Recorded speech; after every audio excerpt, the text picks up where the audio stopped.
This is Covert Agent Ravage, and you are watching another Malwave Transformers review. Hey gang, and welcome to day 4 of Colossus week. And as I promised yesterday, we're going to be enjoying something a little fun. So today, it's time for the review of one of the 2 figures that you get with this whole kit. Fans Project's Munitioner. Now, I'm sure at least one of you is going to be going, "But Mal, why are you reviewing a Fans Project toy like you would be reviewing a Hasbro toy? You're just going to tell us that it's..." Yes, because all my viewers sound like Wimpy. "I would kindly pay you for a hamburger on Tuesday, today." Or however the hell he says it. "I would kindly pay you on Tuesday for a hamburger today." There we go. But no, the reason I'm reviewing Munitioner and his subsequent partner Explorer, like it would be a Hasbro toy, is just to show whether or not Fans Project can actually design a toy on the Hasbro level, or if they can do it better. Haha, zoom feature, it's amazing. Anyways, Munitioner transforms into a nice looking Humvee. Again, if you look underneath, you can see some of the robot bits, but not as many as you would normally. Now, one of the reasons why I think this toy is a lot more of the weaker of the two is simply because of all the parting lines that you see. Like, it's one of the reasons is because of the parting lines. You'll see other reasons later. You can obviously tell that this forms the kneecap, but the parting lines, all of those there, it looks like a Tetris brick.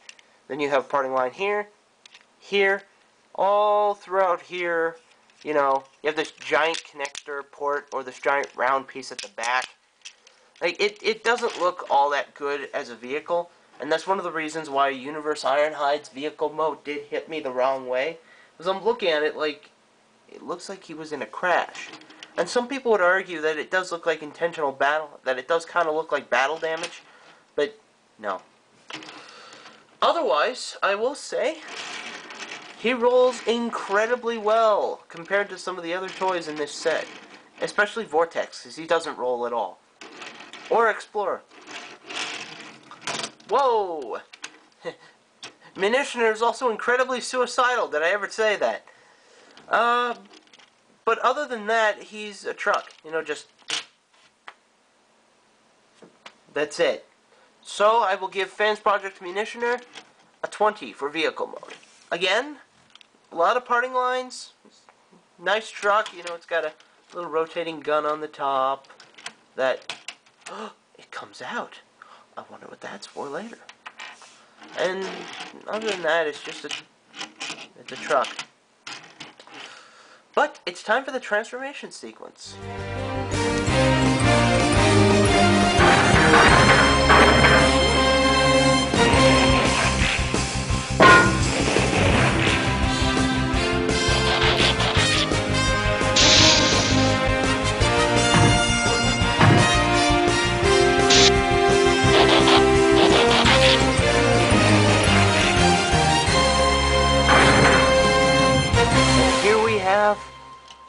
Fans Project's Munitioner in robot mode.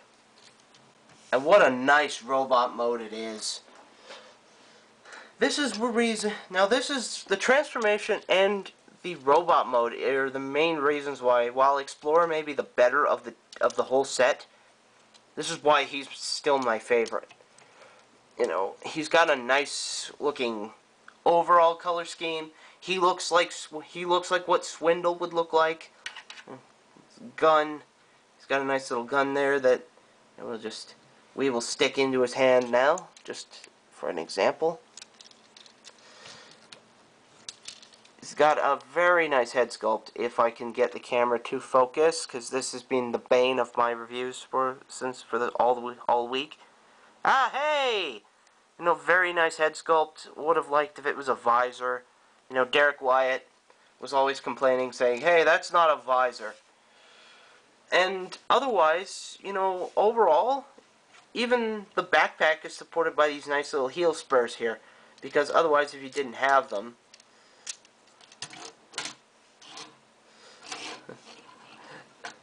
Oh no, I am twisted and I have fallen and can't get back up. And it would have been actually interesting if I'd gotten Fred Willard to actually do some voices for this. But anyways, articulation. His head is ball jointed.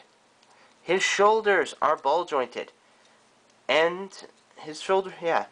His elbow is ball jointed, and it's also got a 90-degree pivot due to transformation. So he has basically a double joint, quote unquote. Hand doesn't rotate. He's got waist articulation. He's got ball jointed thighs, along with a 360-degree rotation on the thigh. He's got, and he bends at the knee. And this was what I really liked. I'll just kind of get it off there. His foot actually has a ball joint attachment. So he has a nice ball jointed here. And his foot also rotates up.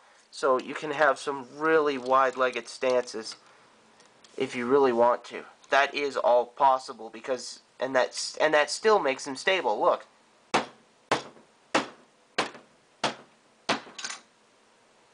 See? Most of my other toys have already fallen over by now. So for articulation, I will give Munitioner a 24.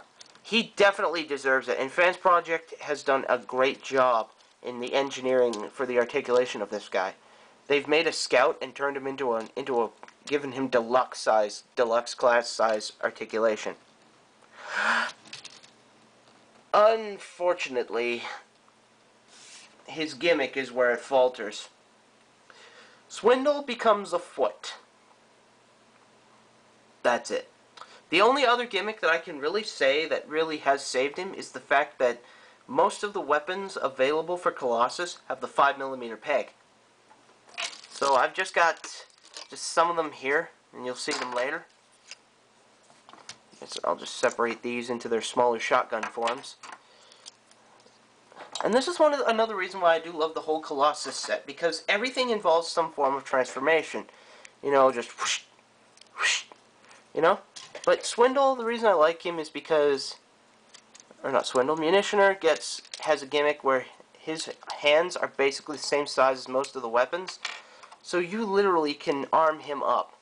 You can Hulk him up, quote unquote, with huge fucking shotguns, one enormously massive shotgun, a very massive machine gun, or if you are very inclined,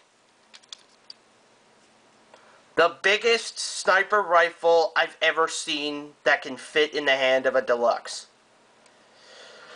So that's why Swindle, aka Munitioner, I'm never going to stop doing that now, gets a 17. Even though he has a lot of weapon functionality, he still only becomes a foot. But now, for Fun Factor. Fun Factor, again, gets a 21. Now, again, one of the reasons is, obviously, the interchangeability of weapons. You know, Swindle can go from having his Munitioner, did it again, can go from having his little weapon here to the message, I'ma fuck up your shit shotgun, AK, or sniper rifle, or, hey, ow, shoddy snipes. But there are a few little things about this thing that does make it not as fun.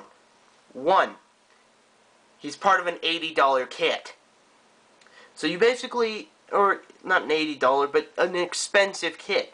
This whole thing cost me $130 with shipping.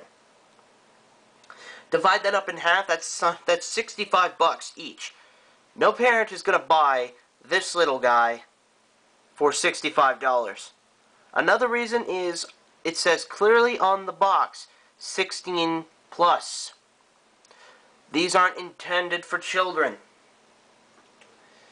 However, I will say, I have to stop bumping the camera. However, I will say, this toy is incredibly easy to transform and intuitive as well. And if I could, and again, it's probably my most favorite from the whole set. So that's why Swindle aka Fans Projects Munitioner, gets an 82 out of 100. Again, there are a few points about it that aren't as good. There are some points about the toy that, if you really, really had to nitpick, is why it's not all that great. You will definitely find reasons, but still, it's at least something. It's at least better than what it could have been. It could have been a complete disaster. So until tomorrow, this is Malwave with Munitioner signing out. See you guys.